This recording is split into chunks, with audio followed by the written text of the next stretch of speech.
그냥 쓰면 되는가요?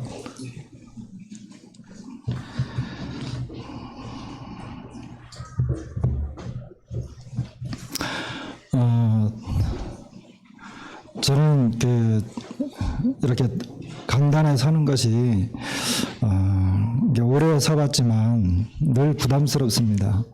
저하고 잘 안 맞는 것 같아요. 책상에 둘러 앉아서 그냥 성경 공부하고 이제 성도님들하고 이렇게 자연스럽게 이야기하는 것은 참 좋고 잘하는 것 같은데, 강단에 서면 하고 싶은 말들도 다 못하게 되고 또 긴장도 하게 되고 이상하게 저하고 잘 안 맞아요. 그래도 주님이 자꾸 세우니까 할 수 없이 하는데 지금도 마찬가지입니다. 제주 가령골교라고 하니까 저기 한라산 중간쯤 어디 계곡 뭐 이런 데 있는 것 같죠?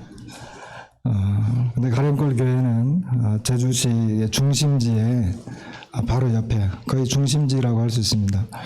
그쪽에 이렇게 위치하고 있는 아주 조그마한 교회입니다. 우리 성도님들은 지금 이렇게 모이면 한 30여 분 정도 모이거든요. 그래서 서대문에 와봤더니 너무 이제 이렇게 많으셔가지고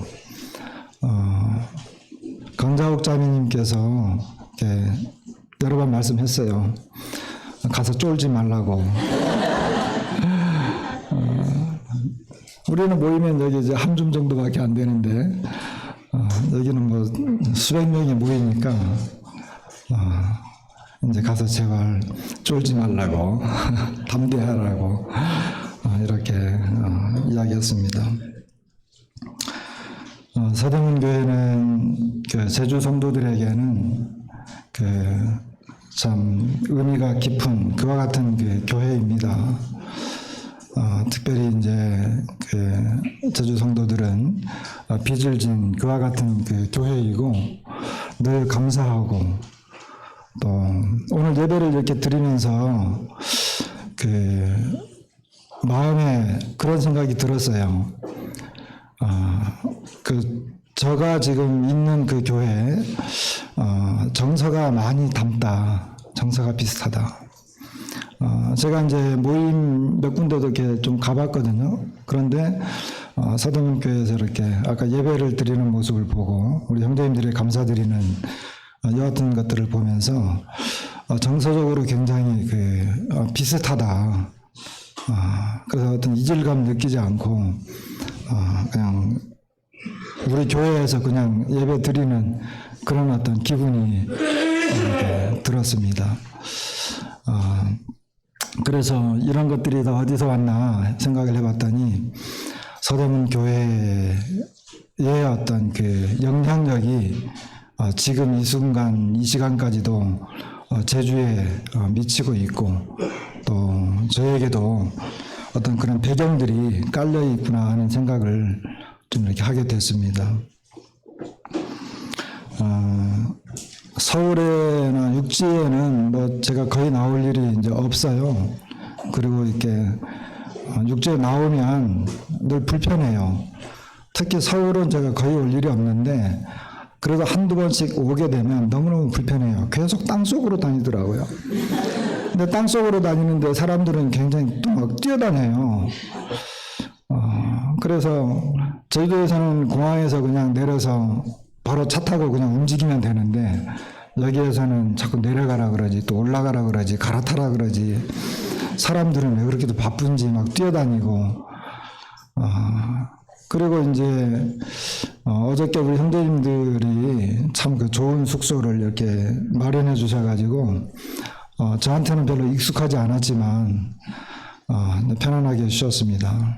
높더라고요. 그게 한 21층 뭐 이렇게 돼가지고 올라가서 쭉 이렇게 서울 시내를 좀 둘러봤어요. 아침에 쭉 둘러보고는 드는 생각이 뭐냐 하면 왜 서울 사람들이 그렇게 제주도 오려고 하는지 알 것 같더라고요.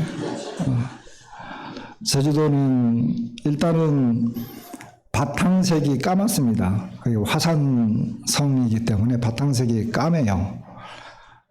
그리고 하늘은 파랗습니다.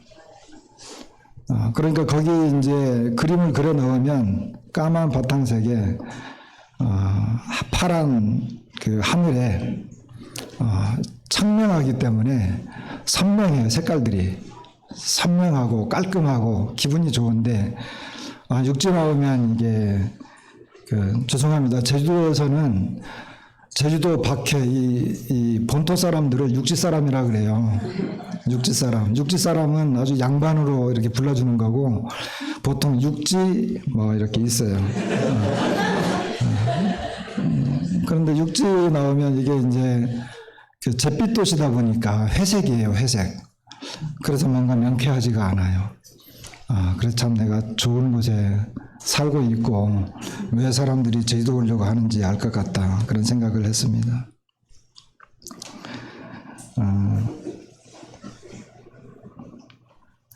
간증을 하기 전에 이제 제주도 이야기를 좀 할게요. 제주도를 보통 삼다도라고 하죠. 왜 삼다도인지 아시죠? 뭐죠? 바람이 많고 돌이 많아요. 또 여자가 많아요. 저는 남자잖아요. 여자가 많아요. 제주도는 요즘은 그게 뭐 그렇게 맞지 않지만 그런데 여러분 진짜 제주도가 왜 삼다도인지 아시는지 모르겠어요. 왜 제주도가 진짜 삼다도인지. 왜 그럴까요? 왜 진짜 삼다도일까요? 삼다도가 이제 바람 많고 돌 많고 여자가 많다라고 하는 것은 그 1968년도경에 그 석주명이라고 하는 곤충학자가 있어요. 서귀포에 보면 그 나비 이렇게 그 곤충을 연구해가지고 석주명 기념관이라고 하는 것도 있는데 그분이 이제 제주도 수필이라고 하는 것을 쓰면서 처음에 언급을 했어요. 근데 그것은 그분이 이제 말을 했기 때문에 나온 것이고 진짜 제주도는 삼다도입니다. 왜 삼다도냐? 아까 바람이 많다 그랬죠.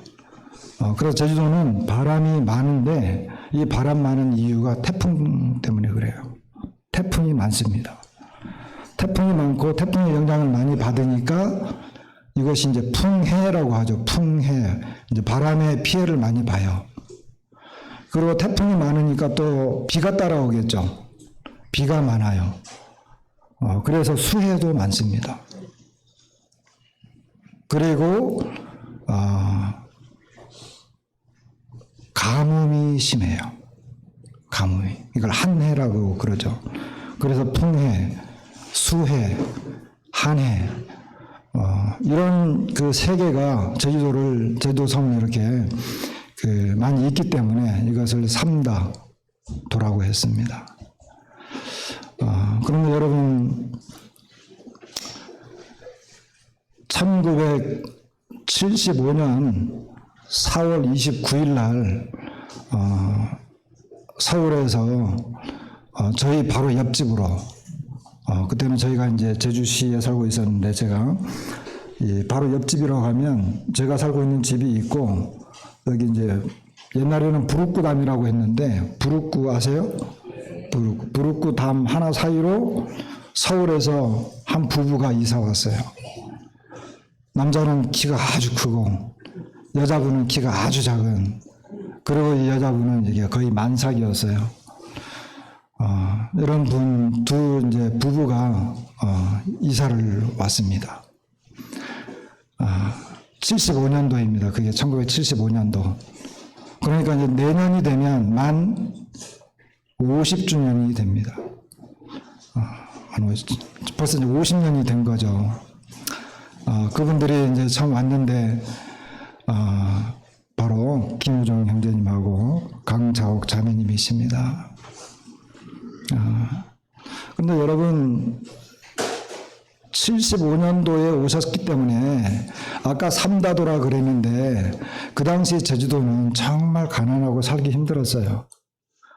지금은 괜찮지만 그때만 해도 정말 힘든 그런 시기였습니다. 그런데 이제 그 분들이 복음을 가지고 또 교회를 이루기 위해서 오셨어요. 좀 어려울 때 오셨죠. 저는 원래 제주 토백이에요. 저희 이제 고향도 그렇고 저희 부모님 할아버지 완전히 제주도 토백입니다. 그런데 이제 제가 63년생이니까 75년도면은 초등학교 6학년이에요. 그때는 국민학교 6학년인데 고등학교 졸업할 때까지 도시락을 쌀밥을 싸가본 적이 없어요. 도시락에 쌀밥이라고 하는 걸 몰랐어요. 그냥 생보리밥, 그리고 그 보리밥 위에다 뭐 간혹 조가 올라가 있고 거기다가 이제 저희 어머님이 생각을 해가지고 계란 하나 올려주면 최고였어요. 그것이 이제 고등학교 졸업할 때까지. 저만 그랬느냐? 다 그랬어요. 다. 한두 명이 이제 뭐 이렇게 도시락 예쁘게 해가지고 쌀밥하고 뭐 이렇게 계란 올리고 뭐 이렇게 햄 같은 거 하나씩 올라오면 딴 나라에서 온 줄 알았어요. 그리고 이제 점심시간 되면 걔네들은 자기 거 제대로 먹지도 못해요. 다 뺏겨서. 그때는 그랬어요.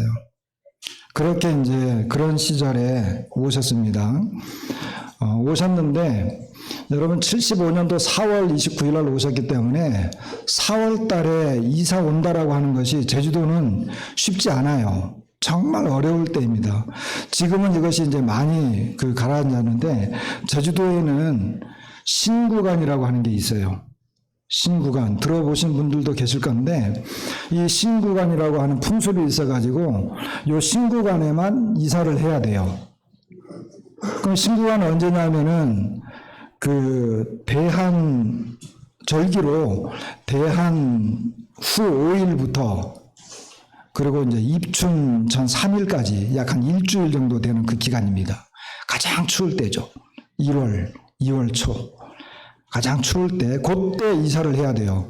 왜 그러냐면 신구간이기 때문에 제주도에는 신들이 많아요. 신이 몇 명이라고 하긴 그렇고 몇 마리라고도 할 수 없고 몇 개라고도 할 수 없고 하여간 신들이 많아요. 18,000여 종류의 신들이 있어요. 18,000. 그런데 이제 이 신구간 때에는 제주도에 살고 있는 이 신들이 다 하늘로 올라가서 그 1년 동안의 업무를 보고하러 올라가요. 그래서 그 올라간 다음에 한 일주일 후에 이제 새로운 신들이 다시 내려와요. 그러니까 한 일주일 정도 공백 기간이 있잖아요. 그 공백 기간에 얼른 이사를 해야 되는 거예요. 만일에 이제 그 기간을 어겨서 이 신들이 제주도에서 이렇게 활동을 하고 있는데 이사를 하거나 그러면 제주도 말로 여기는 그게 무슨 말인지 모르겠는데 제주도 말로 동티난다 그래요. 동티난다 하는 말이 있어요. 그래서 신들에게 밑보였기 때문에 뭐 어디 아픈다든지 뭐 자녀들이나 이런 애들이 아픈다든지 장사가 잘 안 된다든지 이런 어떤 불리한 일들을 당한단 말이에요. 그래서 이제 이 신구간에 꼭 이사를 해야 되는데 김유령 선생님 부부는 동티난리를 한 거죠. 그 신구간이 훨씬 지나서 4월 달에 오셨으니까. 그러나 집을 구할 수가 없는데 집을 구한 거예요. 어떻게. 주님이 이제 인도하셨겠죠. 그것도 저희 집으로.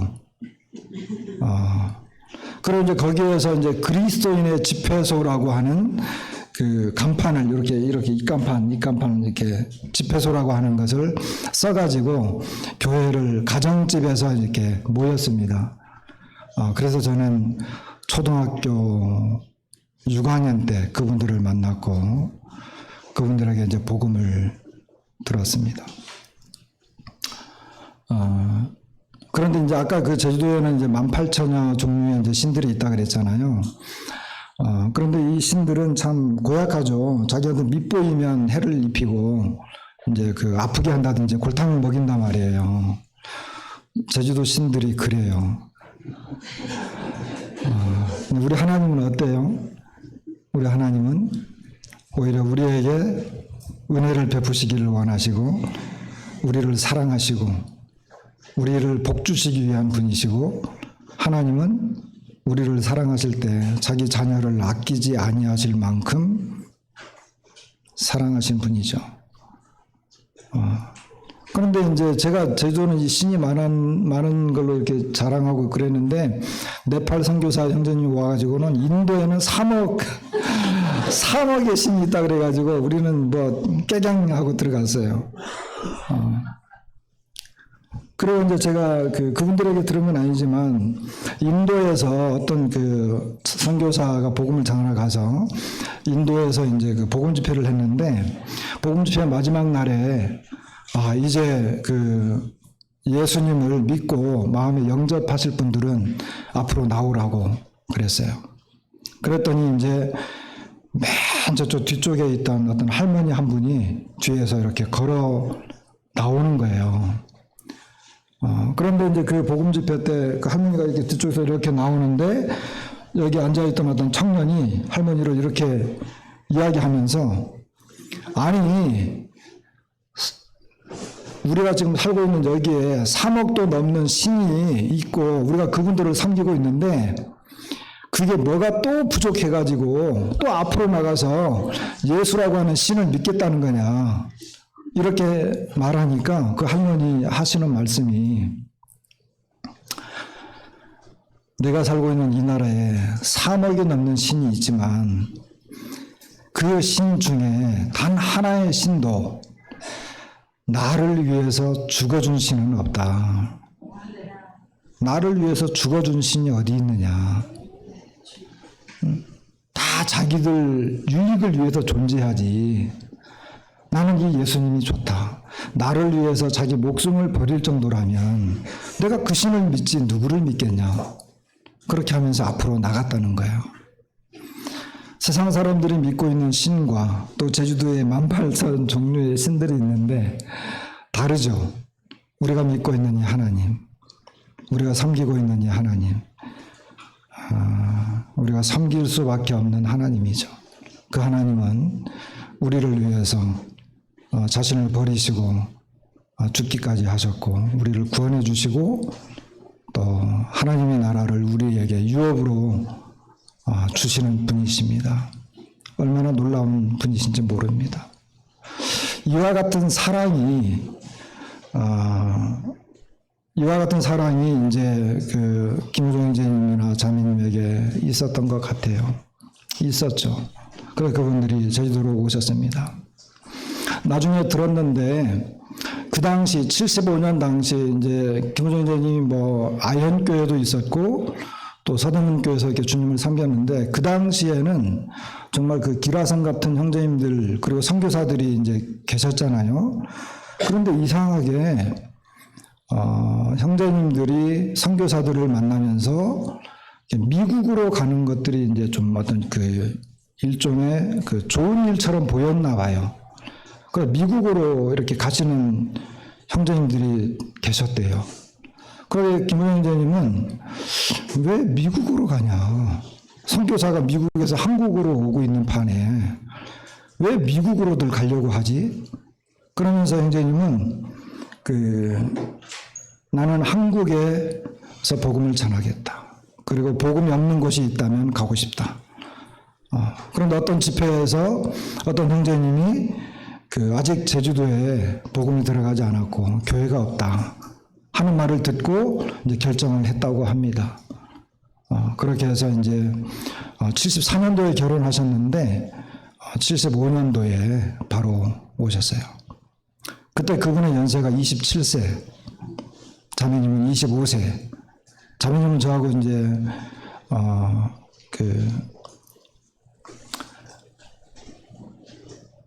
거의 띠동갑이거든요. 김우정 좀 14살 많으시니까. 그렇게 이제 주님의 사랑을 가지고 이렇게 오셨습니다. 많이 이제 어려운 시간들도 이제 보냈죠. 김우정 형제님은 49년생이에요. 1949년생. 전쟁이 터졌죠. 전쟁이 터져서 일사후퇴 때 어머님하고 이제 배를 타고 아마 미 군함 같은데 배를 타고 일사후퇴 때 넘어오셨대요. 그분들은 이제 원래 고향이 황해도인데 배를 타고 이제 아버지하고 헤어져서 어머니하고 배를 타고 남으로 왔는데 그 부산 쪽을 가는데 부산항에서 받아주지 않았어요. 그래서 목포에 갔는데 목포에서 아마 받아주신 것으로 제가 기억을 하고 있습니다. 목포에서 받아주셨는지, 그래서 안 받아주셨는데 제주도로 오셨는지. 그러니까 제주도로 오셨어요, 그분들이 처음에. 그냥 깐난 아기 때죠. 49년생이니까. 그래서 그 어머니하고 김호정 형제님하고 김호정 형제님의 동생 두 분이 이제 지금의 제주도 그 세화리라고 하는 아주 아름다운 동네가 있는데 그 동네에서 이제 잠깐 사셨어요.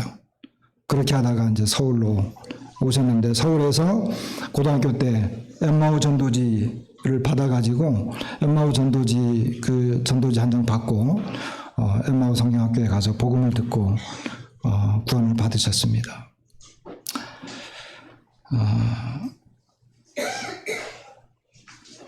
제주도에 이제 오셔서 이제 그분들이 그 교회가 이제 생기기 전에 제주도에서 이렇게 복음 집회도 이렇게 가지고 몇 번 하고 그랬는데 그때 이제 제주도에서 그 제가 주일학교를 다녔잖아요. 주일학교를 다녔는데 조금 다니다 보니까 그 집에서 뭐 이렇게 율동도 가르쳐주고 성경 말씀도 가르쳐주고 그때 그 당시 저희 동네에 교회라고 하는 게 없었어요. 그리고 저도 교회를 나가본 적이 없어요. 그런데 이제 주일마다 그때는 동네 애들이 이제 일요일 되면 다 그 큰 그 동네 마당에서 막 놀고 있잖아요. 그러면 이제 형제님이 와가지고 이렇게 불러요, 애들을.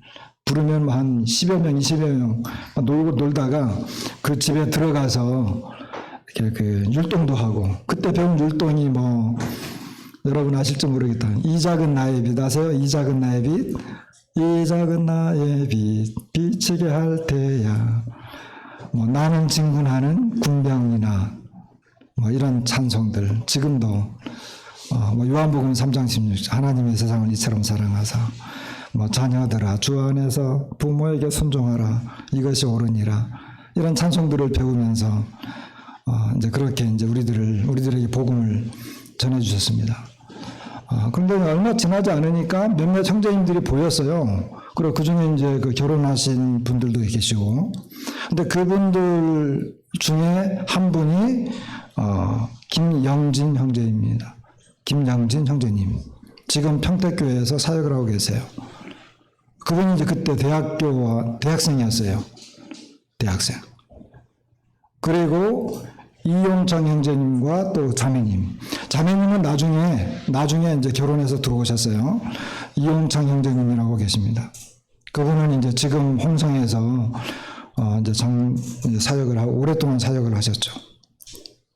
조금 더 지나니까 이제 김정규 형제님이라고 안양 동부에서 사역하시는 그 형제님 계셨고, 조금 더 있으니까 뭐 김철진 형제님. 이렇게 이제 보였어요. 그런데 제가 이제 저희 바로 옆집에서 2년 동안 이분들이 사시다가 교회가 이제 이사를 갔거든요.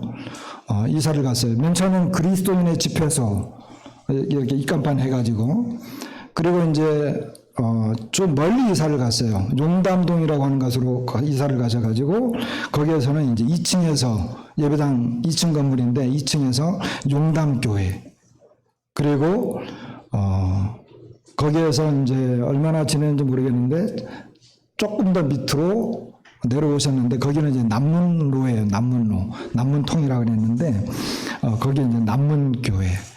제주 남문교회가 이제 거기서부터 이제 그 이름이 계속 지금까지 쓰여지고 있습니다.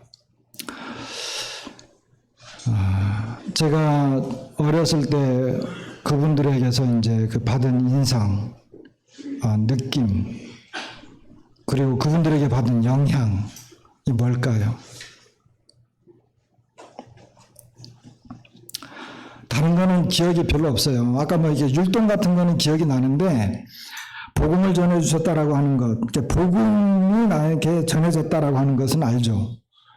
그리고 제가 중학교 1학년 때 침례를 받았습니다. 그런데 가장 그분들을 통해서 저에게 이제 가장 기억이 남는 것이 있다고 하면 뭘까요?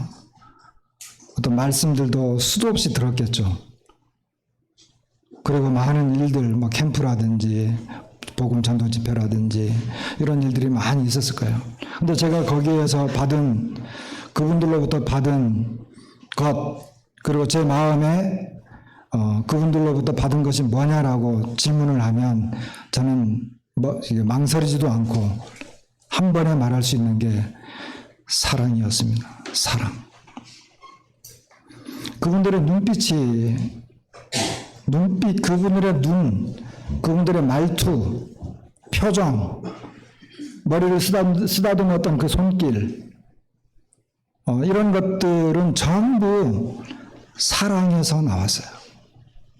그 당시 제가 부모님에게서조차도 받아보지 못했던, 저희 아버님은 이제 돈 벌겠다고 이제 일본으로 가셔 버려서 저는 어릴 때 추억이 별로 없고, 저희 어머님이 이제 저희 3남매를 키웠는데, 저희 어머님은 아침 새벽에 별 보고 나가고 또 저녁에 별 뜨면 들어오시는, 그래서 이제 저희들은 그냥 막 자랐어요.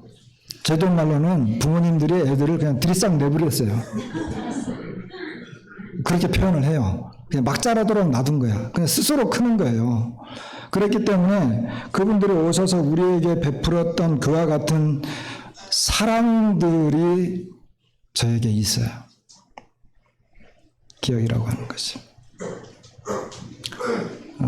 우리 데살로니가 전서에 있는 말씀 한 구절 보고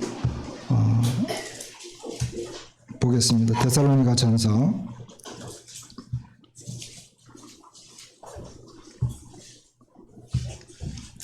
2장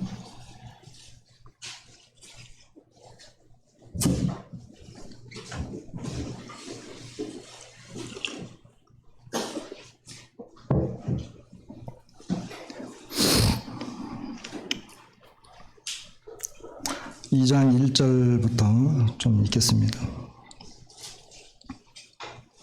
형제들아, 우리가 너희 가운데 들어간 것이 헛되지 않은 줄을 너희가 친히 아나니, 너희가 아는 바와 같이 우리가 먼저 빌립보에서 고난과 능욕을 당하였으나 우리 하나님을 힘입어 많은 싸움 중에 하나님의 복음을 너희에게 전하여노라. 우리의 권면은 간사함이나 부정에서 난 것이 아니요 속임수로 하는 것도 아니라 오직 하나님께 옳게 여기심을 입어 복음을 위탁받았으니, 우리가 이와 같이 말함은 사람을 기쁘게 하려 함이 아니요 오직 우리 마음을 감찰하시는 하나님을 기쁘시게 하려 함이라. 너희도 알거니와 우리가 아무 때에도 아첨하는 말이나 탐심의 탈을 쓰지 아니한 것을 하나님이 증언하시느니라. 또한 우리는 너희에게서든지 다른 이에게서든지 사람에게서는 영광을 구하지 아니하노라. 우리는 그리스도의 사도로서 마땅히 권위를 주장할 수 있으나 도리어 너희 가운데서 유순한 자가 되어 유모가 자기 자녀를 기름과 같이 하였으니, 우리가 이같이 너희를 사모하여 하나님의 복음뿐 아니라 우리의 목숨까지도 너희에게 주기를 기뻐함은 너희가 우리의 사랑하는 자 됨이라. 형제들아, 우리의 수고와 애쓴 것을 너희가 기억하리니, 너희 아무에게도 폐를 끼치지 아니하려고 밤낮으로 일하면서 너희에게 하나님의 복음을 전하노라. 우리가 너희 믿는 자들을 향하여 어떻게 거룩하고 옳고 흠없이 행하였는지에 대하여 너희가 증인이요 하나님도 그러하시도다. 너희도 아는 바와 같이 우리가 너희 각 사람에게 아버지가 자기 자녀에게 하듯 권면하고 위로하고 경계하노니, 이는 너희를 부르사 자기 나라와 영광에 이르게 하시는 하나님께 합당히 행하게 하려 함이라. 여기 특별히 7절에 너희 가운데서 유순한 자가 되어 유모가 자기 자녀를 기름과 같이 하였으니, 우리가 이같이 너희를 사모하여 하나님의 복음뿐 아니라 우리의 목숨까지도 너희에게 주기를 기뻐함은 너희가 우리의 사랑하는 자 됨이라. 여러분, 복음이 먼저인가요? 아니면 사랑이 먼저인가요? 어떻게 생각하세요? 물론 뭐 뗄래야 뗄 수 없는 거지만 먼저라고 한다면 뭐겠습니까? 복음이 먼저일까요? 사랑이 먼저일까요? 사랑 없이 복음 전할 수도 있다고 생각합니다. 사랑 없이 의무적으로 전해야 되기 때문에, 또는 내가 알고 있기 때문에 전할 수도 있다라고 생각합니다. 물론 이제 뭐 대부분 그렇진 않지만, 아까 제가 그분들에게서 받은 인상은 사랑이라고 했습니다. 여기 사도 바울은 데살로니가 성도들을 너희가 우리의 사랑하는 자 됨이라 이렇게 말하고 있습니다. 그들은 사도 바울에게 있어서는 사랑의 대상이었습니다. 사도 바울은 그들을 사랑했어요. 자기의 목숨까지도 아까워하지 않을 정도로 사랑했습니다. 이것은 주님으로부터 나온 거죠. 주님으로부터 온 거죠. 복음의 속성이기도 하죠.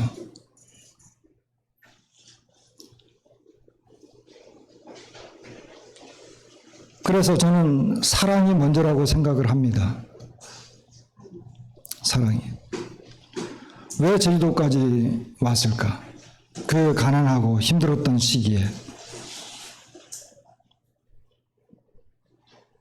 김우정 선생님 우리가 이제 많이 어렸기 때문에도 그랬지만 나중에 한참 제가 성인이 되고 결혼해서 살 때도 자신의 어려웠던 점을 이야기한 적은 거의 없어요. 어떻게 사시고 가난하게 사셨고, 그러나 이제 저는 몇 가지 이렇게 알죠. 끼니를 때울 음식이 없어서 뻥과자 하나 가지고 아들 하나 있고 두 딸이 있었는데 식구들이 그걸 하나를 쪼개 먹으면서 끼니를 때워야 되는 그런 경우도 있었습니다. 그만큼 어려웠었습니다. 강자옥 자매님께서 그런 말씀을 했어요. 제가 오기 전에 강자옥 자매님에게, 자매님 제가 서대문에 가는데 자매님 제가 이제 말씀을 전할 수 있는, 이렇게 공식적으로 공개적으로 이야기할 수 있는 기회가 저에게 주어졌는데, 자매님 그분들에게 꼭 하시고 싶은 말씀이 있다면 무엇이겠습니까? 무엇입니까? 서대문 형제 자매들에게 꼭 하시고 싶은 말씀이 있다면 뭐겠습니까? 이렇게 이제 여쭤봤어요. 그랬더니 자매님이 서대문 식구들 때문에 견딜 수 있었다고 했어요. 놀라운 일이죠. 주님 때문이 아니라 서대문 식구들 때문에, 서대문 교회 형제 자매님들 때문에 견딜 수 있었다라고 했어요. 솔직한 말이죠. 서대문 교회에서 이제 김우정 형제님과 자매님을 이렇게 파송을 했잖아요. 파송을 해서 정기적으로 처음에 이제 2만 원씩 보내주셨대요. 그 당시에 2만 원. 뭐 그렇게 아주 적은 돈은 아니었지만 그분들이 살아가기에는 버거운 돈이었습니다. 그러다가 이제 조금씩 늘어나서 한 20만 원이 될 때까지 정기적으로 꾸준히 지원을 서대문 교회에서 해주셨습니다. 얼마나 여러 번 제주도를 떠나고 싶은 마음이 들었겠어요. 그렇지 않겠습니까? 저도 그런데, 저도 떠나고 싶을 때가 너무 많이 있었는데 그분들은 오죽했겠어요. 그런데 견딜 수 있었던 힘은 바로 서대문 교회 우리 형제 자매님들 때문에 견딜 수 있었다고 고백을 했습니다. 정기적으로 그렇게 이제 지원이 오기도 했지만, 그때는 요즘처럼요, 이렇게 뭐 카카오뱅크라든지 또는 농협 콕뱅크 해가지고 딱 보낼 수 있는 그런 시절이 아니잖아요. 그때는 어떻게 보내느냐 하면 전신환이라고 하는 게 있었어요. 전신환. 전신환으로 이게 돈을 보내는 거예요. 그런데 전신환으로 와야 되는데 어떤 경우는 어떤 성도님이 편지를 쓰고 편지 봉투 안에 편지 내용하고 또 이렇게 약간의 돈을 같이 보내는 경우들도 있어요. 그런데 그때는요, 편지 검열이라고 하는 게 간혹 있었어요. 왜 그런지 모르겠지만, 우체국에서. 근데 우체국에서 편지를 이렇게 보다가 거기 현금이 들어있으면 오라고 한대요. 이게 어떻게 된 거냐고 이렇게 물어본대요. 그러면 그거를 다 주는 게 아니고 거기에서 또 이렇게 얼마를 떼서 줬대요. 아마 세금을 뗐거나 그랬겠죠. 전신환을 통하지 않고 직접 보냈으니까. 그리고 전신환으로 보내면 이제 이거는 교회에서 보낸 게 아니고 그 기도하던 성도님들 중에 일부가 이제 자기가 이렇게 보낸 거죠. 개인적으로. 그런데 강자매님이 이제 생활하다가 어려우면 주님 정말 어렵습니다. 힘듭니다. 하고 이렇게 기도해야 되잖아요. 근데 기도하는 게 두려웠대요. 기도하는 게 두려웠대요. 왜요? 그랬더니 기도하면 이게 시도 때도 없이 전신환이 온다는 거예요. 그래서 그런 시절이었습니다. 이제 기도하면 또 누군가가 희생을 해서 성공을 해야 되기 때문에 그게 두려워서 기도하지 못할 정도로 그런 시절도 있었다고 합니다. 지금 시대하고 많이 다른가요? 어떤가요? 지금도 물론 여전히 이런 사랑이 우리들에게 있죠. 그러나 그때 그 시절에는 그런 식으로 했습니다.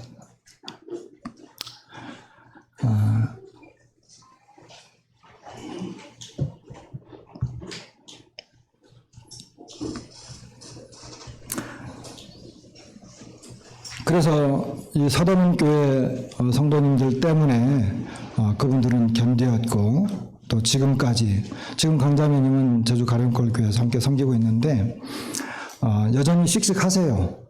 그리고 참 말도 많으세요. 저보다 더 많이 하세요. 그리고 제주도 가령골에는 또 양유정 자매님이 계세요. 양유정 자매님도 거의 초창기 멤버예요. 저는 초등학교 때 그분들을 만났는데 제가 중학교 다닐 때 양자매님이 오셨어요. 양유정 자매님 아시죠? 양유정 자매님 서대문에서 오래 이제 지내셨어요. 근데 양유정 자매님 뭐 이야기하면 서대문 이야기만 해요. 그분의 그 자매님의 마음은 서대문 교회에 있어요. 왜 자매님은 제주도에 사세요? 그랬더니 살기는 제주도가 좋지. 그래. 마음은 서대문에 있고 살고 싶기는 제주도에서 살고 싶고 여전히 씩씩하시고 제가 이제 서대문 간다고 하니까 그렇게 좋아하더라고요. 제가 가서 좋아하는 거예요. 거기 딸이 있으니까 좋아하는 거예요. 여기 또 희연자매가 있잖아요. 그때는 이제 진짜 코 흘리게였었는데 지금은 이제 거기 딸들 시집 보낼 때가 아마 돼가는 것 같은데 세월이 그렇게 지났습니다. 여러분, 사랑의 힘은 이렇게 큽니다. 하나님이 우리를 사랑하신 그 사랑의 힘이 이렇게 커요. 세상에서는 찾아볼 수 없는 거죠. 아니, 세상에서는 이게 불가능해요. 이런 것들이. 어떤 도덕적이나 어떤 인간적인 면에서 서로 돕고 어떤 인간적인 사랑이 있긴 하지만 이렇게 완전히 자신의 한 생애를 그리고 자신의 목숨까지도 그리고 1, 2년도 아니고 한 평생을 그렇게 드리면서 살 수 있다라고 하는 것은 결코 쉬운 게 아닙니다. 이것은 하나님의 사랑으로부터 이렇게 온 것이라고 저는 믿습니다. 김은영 이제님은 2006년도 5월 13일이죠. 2006년도 58세. 그러니까 제주도에서 한 31년 정도 사셨어요. 그래서 58세 때 그분이 이제 주님의 부르심을 받았습니다.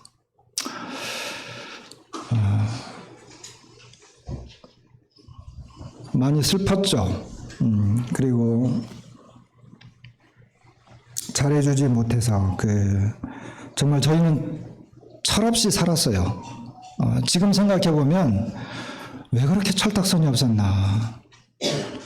제가 막상 이제 교회 어떤 장로의 일을 하고 있고 이런 길을 뭐 그분처럼 똑같이 가진 못하지만 이 길을 걸어가면서 돌이켜 보면 왜 그렇게 철딱선이 없었을까? 김우정 형제님이 이제 서대문교회 이제 여기 존경하는 이제 송영재님 계시고 이게 그때는 편지를 교제했잖아요. 근데 그 편지 내용을 제가 지금도 기억해요. 장례식 때에도 그 편지가 나왔대요. 제주도에 와서 복음을 전해서 형제들이 생겼습니다. 그런데 시간이 지나고 세월이 흘렀는데도 여전히 형제들이 성장하지 않는다는 거예요. 형제들이 성장하지 않는다는 거예요. 그러니까 이제 답답했겠죠. 가르치는 위치에 있는 사람들은, 특히 교사들은요, 가르치는 대로 되어지면 좋거든요. 가르치는 대로 되어지기를 원해요. 그런데 형제들은 눈치가 없고 또 먹고 살기 바쁘니까 다른 형제님들도 다 마찬가지죠. 저도 마찬가지고 왜 그렇게 철없이 살았을까? 한 번씩 돌이켜보고 그때 그 어려움 속에서도 그렇게 견뎌왔던 것들을 제 나름대로 이렇게 생각해 보면 이렇게 눈물이 납니다. 김우정 형제님은 이제 바다를 좋아했어요. 바다에 나가가지고 멀리 이제 이 육지 쪽을 봤겠죠. 근데 바다가 막혀서 갈 수 없는. 그런데 꽉 막힌 바다를 보면서 나는 같은 이 꽉 막힌 제주도에서 살고 있어. 그랬는데 어떤 형제님이 제주도에 와가지고 두 분이 교제하다가 김우정 형제님이 난 이렇게 꽉 막힌 제주도에서 살고 있어요. 그랬더니 그 형제님이 아니 이렇게 뻥 뚫렸는데 왜 이렇게 갇혔다고 생각을 하세요? 눈을 크게 들어서 한번 바다를 보세요. 얼마나 뻥 뚫렸는가. 거기서 생각을 바꿨대요. 거기서. 그러면서 이제 다시 사역을 하는. 왜 바다가 바다냐. 그 이야기를 김우정 선생님이 처음 했거든요. 왜 바다가 바다죠? 다 받아주다 보니까.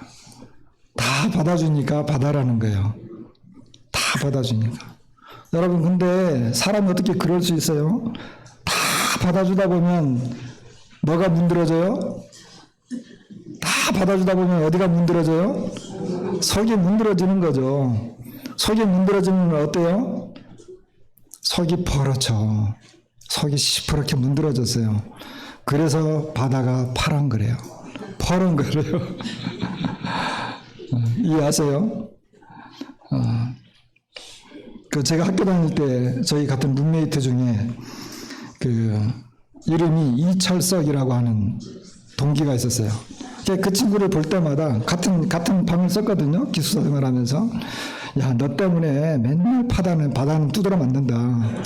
철석도 아니고 강철석, 김철석 그것도 아니고 두 번 철석이냐. 그런 이야기 했는데 영적인 사람들은 바다를 볼 때 다 받아주니까 다 속이 문드러져 가지고 바다가 저렇게 파랗게 됐다. 그 이야기를 했는데 본인 생각을 하셨는지 주님 생각을 하셨는지 그거는 잘 모르겠습니다. 어쨌든 2006년도에 주님 앞에 가셨는데 젊은 나이에 가셨어요. 안타깝죠. 저는 초등학교 때 주님을 이렇게 그분들을 만났지만 교회가 이렇게 멀리 이사를 갔고 그래서 중학교 가는 길목에 교회가 있었어요.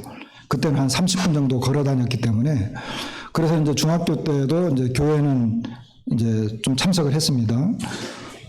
복음은 여전히 있었고 침례까지 받았으니까. 그런데 이제 고등학교 때는 거의 교회를 못 다녔어요. 그러다가 이제 대학을 이제 목포로 가게 됐습니다. 교회 생활을 안 하는 학생이었죠. 그러니까 교회에서는 기도를 아마 했을 거예요. 교회 생활을 안 하는 학생, 정수웅 형제라고 하나 있다. 근데 저희가 목포에서 이제 지금의 목포해양대학교를 그때 다녔어요. 그때 당시는 목포해양전문대학이었어요. 2년 6개월 코스였는데, 저도 이제 고등학교 때 교회를 못 다니고 가난하니까, 뭐 배를 나중에 성장하면 온 세계를 누비면서 파이프 물고 온 세계를 누비겠지. 돈도 많이 벌겠지. 그런 어떤 생각이 있어가지고 거기를 이제 갔는데, 가니까요. 이 군사학교다 보니까 그 국가에서 이제 운영하는 학교다 보니까 그리고 이제 거기를 나오면 그 해군을 들어가거든요. 근데 군사학교였어요. RNTC라고. 군기가 너무너무 세가지고 힘들었어요. 그래서 1학년 들어가자마자 그만둘까 하고 막 그럴 때인데 어느 날 누가 면회 왔다는 거예요. 그래서 나가봤더니 목포교회의 장로 형제님 두 분하고 김우정 형제님이 저를 찾아오신 거예요. 김우정 형제님이 목포교회 복음집회 강사로 왔는데 목포해양대학에 우리 형제 하나 있다. 한번 가서 만나보자. 그렇게 해서 면회를 오신 거예요. 그때 저는 목포교회도 못 나가고 있을 때였어요. 이제 토요일 날 나갔다가 주말 들어오는 외출 외박이 있긴 했었지만 이제 교회를 못 나가고 있었죠. 그런데 이제 저는 그랬었는데 김우정 형제님이 면회를 오셨어요. 그러면서 목포교회에다가 저를 인계를 해준 거예요. 그런데 이제 목포교회를 나가서는 제가 침례는 받았지만 제가 구원의 확신은 장담할 수 없습니다. 이렇게 고백을 했어요. 왜냐하면 이게 모임생활을 잘 못하고 말씀 잘 못 들었기 때문에 또 사춘기를 거치면서 이게 막 이제 흔들리고 이제 그렇게 된 거죠. 근데 목포교회를 다니면서 성경을 읽기 시작했어요. 성경을 읽으면서 이제 다시 그 복음의 내용들이 제게 이제 막 이제 생겨나는 거예요. 성경 말씀들이 이해가 되어지고. 그렇지만 여전히 제 마음속에 이 분명한 확신이 없었어요. 그리고 제가 무슨 그렇게 뭐 특별히 나쁘거나 악한 그런 사람이 아닌데 하나님 앞에서 제 자신을 계속 질문해 볼 때 이 죄의 문제가 근본적으로 해결되지 않았어요. 여전히 제 마음속 깊은 곳에서 이 어떤 그 하나님 앞에 떳떳하지 못한 그리고 두려움, 이 죄의 문제가 여전히 남아 있었던 거죠. 그래서 뭐 차례 기도, 이제 기숙사에서 차례 기도 해보고 성경도 읽어보고 목포교회 가면 말씀도 듣고 막 그랬는데 해결되지 않았어요. 하루는 주님, 제가 이 문제를 해결하지 못하면 제가 정말 죽고 싶습니다. 어떻게 해야 됩니까? 밤새도록 기도했어요. 새벽에 아침 기상 이렇게 아나운싱이 들릴 때까지 해결이 되지 않았어요. 운동장을 돌면서도 해결되지 않았어요. 그렇게 이제 시간이 가고 있었는데, 때마침 목포교회의 어떤 그 젊은 신혼부부가 저와, 그때 저 교회는 다니고 있었기 때문에 저를 자기 집으로 초청을 했어요. 토요일 날 외박 나오면 자기 집에 와서 저녁 먹으라. 그래서 저는 이제 친구 2명을 데리고 그 집을 갔습니다. 가서 식사를 했습니다. 식사 후에 이제 그 형제님이 상을 이렇게 조그만한 소탁을 펼쳐놓고 우리 말씀을 좀 보십시다. 그러면서 히브리서 말씀을 펼쳤습니다. 근데 저는 교회에 다니고 있었기 때문에 그 형제님은 저보다는 저랑 같이 간 친구 중에 한 명이 장로교를 다니고 있었는데 그 장로교회를 다니고 있는 그 친구에게 집중했어요. 그러면서 이제 히브리서 말씀을 이렇게 쭉쭉 읽어나가면서 이 말씀이 믿어지십니까? 이렇게 질문을 하는데 그 친구는 기분이 나빴나 봐요. 자기는 장로교에 이미 다니고 있는데 왜 그런 질문을 하느냐는 거예요.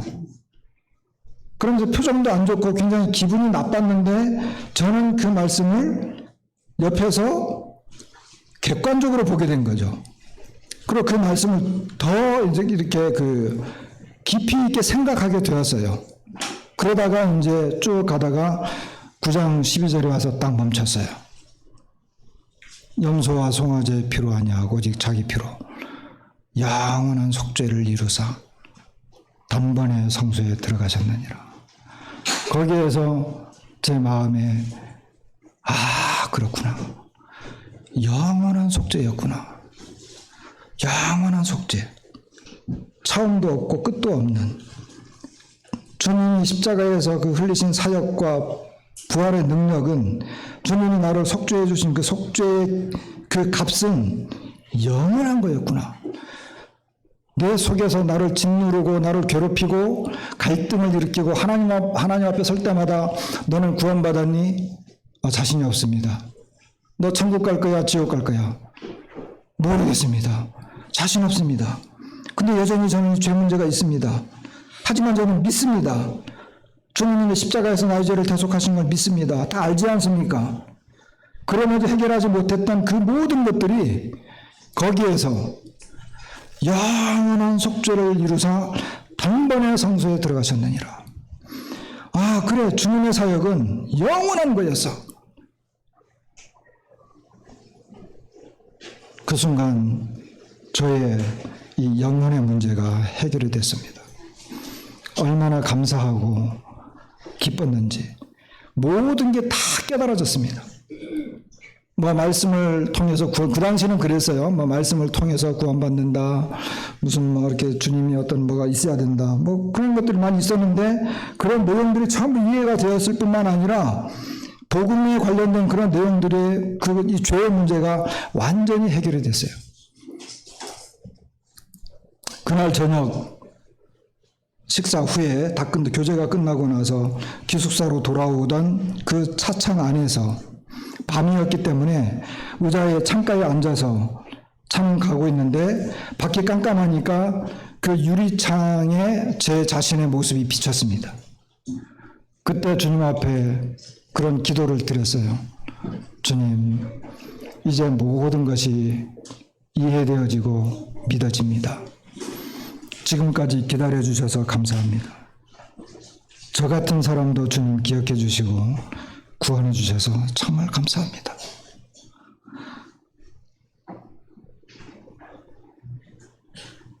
그렇게 기도하면서 누가 영적 기도 해야 된다 이런 것도 아니었어요. 그냥 제 마음에 주님은 이제 나의 주님이십니다. 주님은 나의 주님이십니다. 제가 주님을 믿고 따르겠습니다. 그 기도가 저절로 됐어요. 그리고 저를 짓눌렀던 그 죄는 근본적으로 사라졌습니다. 너무너무 놀라운 사건이었어요. 그런데 그 다음 날 사람이 변했어요. 아까 말씀드렸잖아요. 저는 이런 자리가 어색해요. 그리고 저는 굉장히 평범한 사람이었고 아주 그냥 너무너무 평범한 그런 그 환경과 그런 과정 속에서 자란 사람이고 그리고 굉장히 내성적이기 때문에 누구 앞에서 말을 하는 것. 이제 식사할 때 여기 그 목양관에서 장로 형제님들끼리 이렇게 식사한다고 하더라고요. 두려워요. 저는 그런 자리 별로 이렇게 이렇게 그런데 저하고 잘 안 맞아요. 그런 아주 지극히 평범한 사람인데 그날 저녁이 지나고 그 다음날 아침에 변했습니다. 기숙사 방마다 그때 저는 이제 학교에서 그 기독학생이라고 있었어요. 기독학생이라고 있어가지고 그 교회 다니는 학생들하고 같이 성경 공부도 하고 찬양도 하고 이런 그룹을 형성해서 CCC 이런 애들하고 이렇게 모여서 이제 교제하고 그랬었는데 그 걔네들 있는 방문마다 다 찾아가가지고 야, 너 정말 구원받았어? 너 진짜 구원받았니? 너 정말 구원받아야 돼. 이렇게 도전한 거예요. 달라졌어요. 야, 그냥 구원받아야 돼. 이게 아니고, 구원받아야 돼. 그전에는 성경 공부할 때, 야, 우리 구원받아야 돼. 구원받아야 돼. 이런 이야기는 했었지만, 방문을 열고 걔 얼굴을 똑바로 쳐다보면서, 너 정말 구원받았니? 도전이 달라졌어요. 그렇게 이제 제 자신이 변화가 되었습니다. 얼마 지나지 않아서 이제 군대를 갔는데, 군대 가면 이제 저는 진해 그 사령부에서 근무했어요. 근데 그 진해 사령부에는 그 교육단이 있는데 그 교육단 안에 교회가 있어요. 근데 이제 여의도 순복음교회에서 그 교회를 지어줬는데 죄송합니다만은 이 교회보다 컸고 더 좋아요. 그 군 교회가. 거기 이제 뭐 군인들이 빽빽히 모여 있죠. 그 이제 주일날, 이제 수요일날, 이렇게 그 종교활동 시간에 이제 군대에서 이제 교회 가잖아요. 그래서 저도 갔어요. 갔는데 이제 나오다 보니까 소리함이 보여가지고 그 소리함이 있어서 그 밑에 이제 이렇게 이름 소속하고 이름 쓰는 데가 있어가지고 저 소속하고 이름을 써서 그 소리함에 넣었어요. 아무도 거기 이제 넣지도 않거든요. 근데 저는 하여간 넣었어요. 근데 다음날 아침에 교관이 저에게 와가지고 야, 너 무슨 걱정 있니? 군대 생활하면서 뭐 힘들어? 왜요? 그랬더니 야, 목사님이 너를 찾아왔네. 상담 좀 하겠다고. 아, 그래요? 알겠습니다. 걱정하지 마세요 하고 이제 그 목사님을 만났어요. 목사님은 똑같은 질문해요. 너 뭐 어려운 일이 있어? 힘드니? 문제가 뭐야? 나한테 이야기해봐. 내가 해결할 수 있으면 해결해 줄게. 목사님, 저기 다름이 아니고요. 제가 그 종교활동 그 집회 시간에 딱 1시간만 저에게 주면 안 되겠습니까? 제가 복음을 전하고 싶습니다. 제가 복음을 전하고 싶은데 딱 1시간만 저에게 기회를 주시면 제가 그 사람들에게 복음을 좀 전하고 싶습니다. 그러니까 그 목사님 저를 많이 쳐다봐요. 그러면서 이제 야, 간증 좀 해봐라. 그래서 제가 구원 간증을 했어요. 그랬더니 야, 이 군대 교회하고 그 사회에 있는 그 교회는 좀 달라. 내용을 다르게 해야 돼. 그렇게 말씀하시는 거예요. 그러면서 퇴짜 맞았어요. 기회를 잃었으면. 어쨌든 이제 그런 상황이었어요. 배를 타야 되는데 교회 이제 제주도에 와봤더니 그때가 한 10년 정도 지났을 거예요. 한 85년, 86년도니까 한 10년 정도 지났는데 그때까지도 제주교회는 김우중 형제님 부부만 있었고 지금은 저쪽 충청도로 간 그 어떤 형제님 한 분만 있더라고요. 그때 이미 이제 이용창 형제님이나 영진 형제님이나 김정규 형제님 이런 분들은 다 육지로 올라와 버렸어요. 그 제주도에는 형제들이 남아있지 않았습니다. 교회를 갔더니 식구들이 없는 거예요. 근데 저는 제대하는 그날 취직됐거든요. 제대하는 그날 그 동창회 사무실에 찾아갔더니 그 총무님이 저를 잘 봐가지고 바로 그 좋은 회사에다가 취직을 시켜줬어요. 그래가지고 이제 그 연결을 해서 이제 그 뭐 한 2달 후에인가 인수하는 배가 들어오면 그거 타고 가라. 그렇게 이제 다 이제 이야기가 다 되어 있는데 제주도에 와봤더니 제주도에 식구가 아무도 없는 거예요. 그래서 그때 그 모습을 보면서 저는 다시 그 해운 회사에다가 편지를 썼습니다. 저는 하나님 믿는 사람인데 여의치 않게 거기에 갈 수가 없게 됐습니다. 죄송합니다. 하고는 편지를 쓰고 그냥 제주도에 남았습니다. 그렇게 해서 이제 함께 모임 생활을 했는데 많은 일들이 있었죠. 그 후로 이제 성도님들도 뭐 이렇게 더해지고 또 여러 가지 이제 일들을 겪다가 한 20년 저희가 이제 95년도에 서귀포로 갔으니까 95년도에 이제 저하고 제 아내 그리고 아주 그때 이제 막 한 그 3살 만 3살 된 딸아이하고 서귀포로 이제 갔습니다.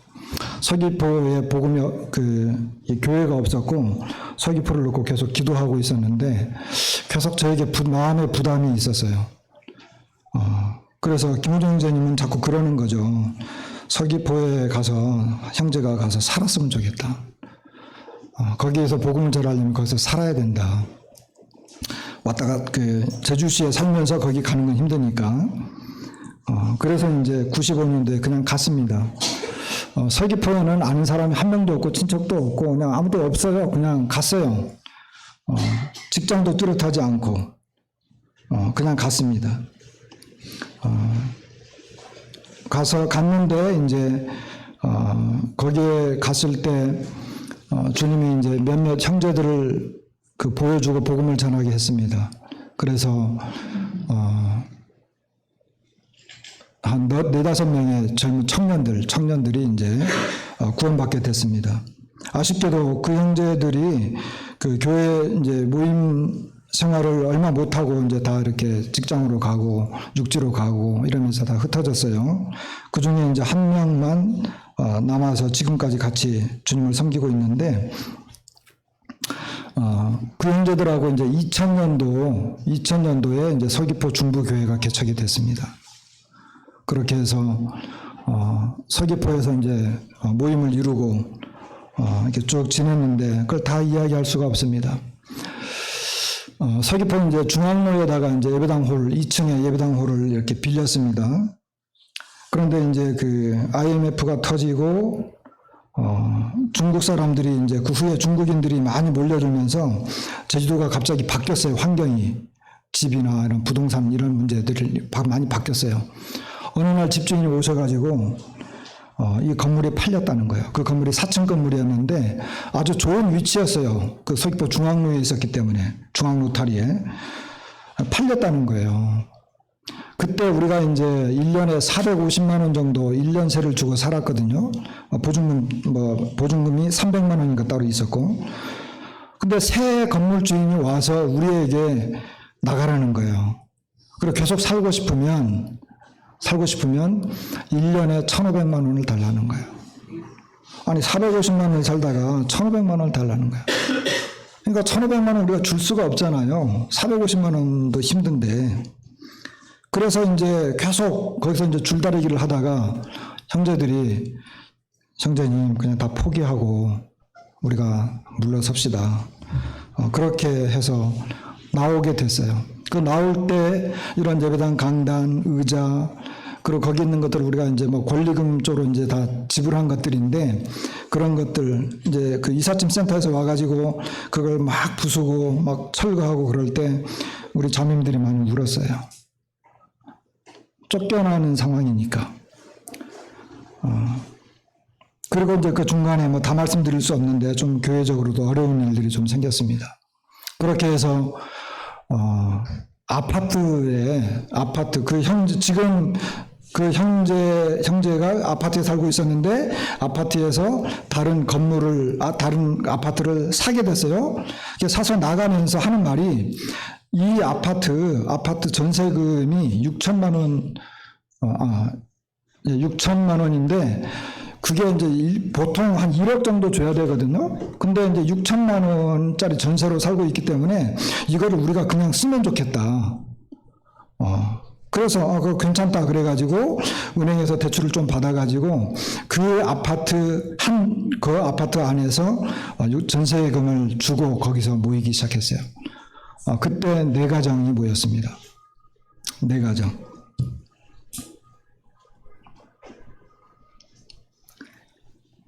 그렇게 하다가 이제 도저히 거기서 이제 모이기 힘드니까 제가 그랬죠.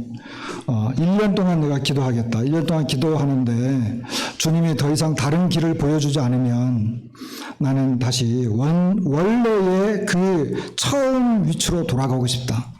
뭔가 길을 잃거나 잘못됐을 때 좋은 방법은 처음 길로 가보는 게 좋다 생각을 했어요. 그래서 처음에 있던 그 자리로 돌아가겠다. 그렇게 했는데 1년 동안 구도자가 더해지거나 더 이렇게 밖으로 나갈 수 있는 어떤 그런 그 길이 보이지 않았어요. 열리지 않았어요. 그래서 약속한 대로 저희 가정이 제주시로 오게 되었습니다. 그리고 서귀포에 있는 형제들끼리 모임을 이루어라 그랬는데 그 형제들은 그렇게 할 수 없다. 그래서 저희가 제주시에 왔는데 제주시에서 이제 그 남문교로 가지 않고 저희는 따로 개척을 원했어요. 개척을 원했는데 이미 이게 너무 그 어떤 그 부동산 그 금액이 너무 올랐기 때문에 저희의 상상을 초월했습니다. 제가 제주시로 왔는데 나중에 그 형제가 더해졌지만 딱 3가정이었어요. 3가정. 3가정이 이제 제주시에서 모이기로 했는데 그럼 그냥 집에서라도 일단 당분간 모여야지. 그러면서 이게 홀을 구해봤는데 길이 열리질 않았어요. 너무 비싸고. 그러다가 어떤 자매님이 전화가 왔는데 형제님 빨리 와보세요. 예배당 홀로 쓸만한 건물이 하나 나왔는데 빨리 와보세요. 하고 간 곳이 지금 예배당입니다. 가봤더니 이제 금액은 1년세 1,000만 그리고 보증금 1,000만 살 수 있대요. 근데 제가 깜짝 놀랐어요. 이게 시내 중심지에 있고 그 위치에 그 정도의 시설이면 보통 한 1년에 한 2,000만 이상 줘야 되거든요. 근데 1,000만 빌려주겠다는 거예요. 그래서 이제 그거를 이제 계약을 하고 그것을 예배당 자리로 결정을 하고 들어갔는데 지금 그 자리가 그분들이 우리에게 빌려줄 때 그 심리 상담 카페로 쓰던 거였어요. 심리 상담 카페로 쓰던 거를 우리에게 그대로 줬기 때문에 거기에 모든 시설이 그냥 다 있었어요. 그러니까 저희가 제주시로 서귀포에서 그렇게 쫓겨나가지고 제주시로 왔는데 제주시에서 주님은 완벽한 건물을 우리에게 하나 예비해 놓으셨다가 주신 거예요. 뭐 이런 컨디션 시스템, 그 다음에 조명, 그 다음에 이렇게 뭐 탁자, 그 다음에 의자 이런 것들이 완벽하게 우리가 모이기, 기껏해야 세 가정이잖아요. 완벽하게 모인 그런 자리를 주님이 예비해 놓으셨는데, 주님께서 그것을 우리에게 보여주셨습니다. 근데 2년 지나니까 성도님들이 1년에 1,000만 주는 것도 아깝다. 그래서 이제 사봅시다. 주인한테 팔 의향이 있습니까? 이렇게 물어봤더니 원래 의향이 없었는데 팔 수 있겠다는 거예요. 그러면서 이제 부동산에다가 이야기하니까 부동산에 이야기해가지고 부동산 업자들이 시세가 어느 정도인지 한번 알아보겠습니다. 그러는 거예요. 그랬더니 이분이 4억 5천에 팔 수 있겠다는 거예요. 4억. 그게 45평짜리거든요. 그게 맞습니다. 그것이 이제 한 평당 한 700에서 1,000만 원 정도 가는 그 정도 되는 그 건물이 맞거든요.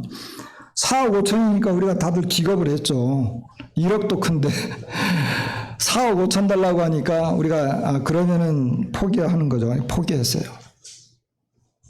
포기하고 이제 다른 데를 알아보자. 근데 다른 데를 알아보는데 말씀드린 것처럼 다 뭐 4억대 이상이에요. 그것도 규모도 뭐 한 20, 30평밖에 안 돼요. 여러분 제주도가 지금 현실이 서울 다음으로 비싸요. 거의 서울하고 맞먹어요. 그런데 하여간 4억 5천에 우리는 안 됩니다. 그래서 포기를 했거든요. 한 2달 지났는데 주인이 또 전화가 왔어요. 자기네가 그 생각을 했는데 우리가 쓰겠다고 하면 3억 3천에 주겠다는 거예요. 그래서 그러면은 알겠습니다. 우리 성도님들하고 의논해 보겠습니다. 그래서 성도님들하고 의논했더니 100% 삽시다 이게 결정이 된 거예요. 삽시다. 근데 저희들한테 뭐 돈이 그때 6천만 원인가 밖에 없었거든요. 이것저것 다 끌어모아가지고. 근데 그 2020년도에 제가 CTI에 갈 일이 있었어요. CTI 1년 마치고 이제 온 다음에 그런 이야기들이 있었거든요. 그래서 이제 3억 3천에 그걸 사야 되는데 돈이 뭐 거의 없으니까 그걸 놓고 이제 기도하면서 대출권도 알아보고 막 은행권 여기저기 막 알아보고 있는데 어떤 자매님이 전화가 왔어요. 자기는 새벽 3시 반이면 일어난대요. 새벽 3시 반이면 일어나가지고 기도를 하는데 자꾸 정순 형제 얼굴이 어른거린다는 거예요. 자꾸 정순 형제 얼굴이 보이니까 강자옥 자매님에게 전화를 했어요. 자꾸 새벽에 기도를 하는데 자꾸 정순 형제 얼굴이 보이는데 제주도 가령골에 무슨 일이 있냐 물어봤더니 또 강자매님이 말이 아시죠? 그냥 따다다닥 이야기했어요. 그러니까 그 자매님이 왜 그 형제 얼굴이 자꾸 떠오르는지 알겠다고 그러면서 1억을 헌금을 했습니다. 그래서 제가 지원할 수 있는데 1억을 지원하겠다.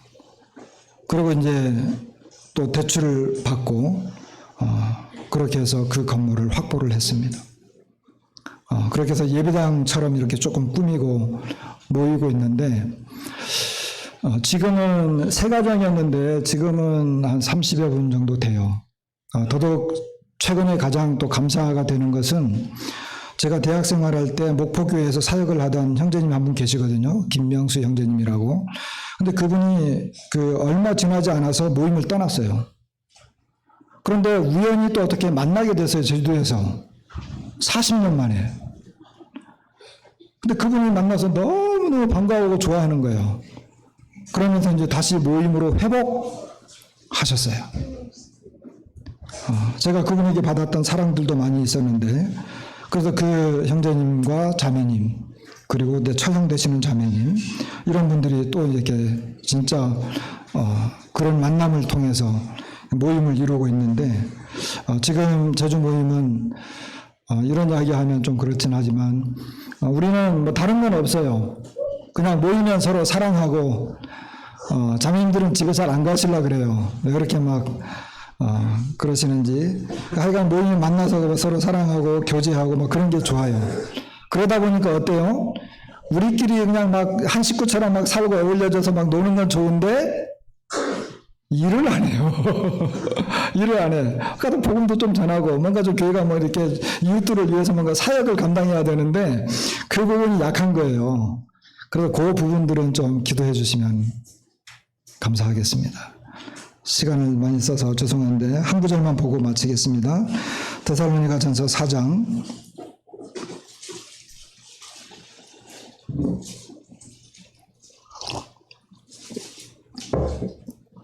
1절부터 그러므로 형제들아 우리가 끝으로 주 예수 안에서 너희에게 구하고 권면하노니 너희가 마땅히 어떻게 행하며 하나님을 기쁘시게 할 수 있는지를 우리에게 배웠으니 곧 너희가 행하는 바라 더욱 많이 힘쓰라. 9절 형제 사랑에 관하여는 너희에게 쓸 것이 없으면 너희들 자신이 하나님의 가르치심을 받아 서로 사랑함이라. 10절 너희가 온 마게도냐 모든 형제에 대하여 과연 이것을 행하도다. 형제들아 권하노니 더욱 그렇게 행하고 여기 더욱 많이 힘쓰라. 더욱 그렇게 행하고 저는 서대문교회 형제 자매들을 보면서 여러분들의 모습이 지금 이 모습이다. 저는 말씀드리고 싶습니다. 여러분들 덕택에 제가 존재하고 있고 또 제주교회가 존재하고 있습니다.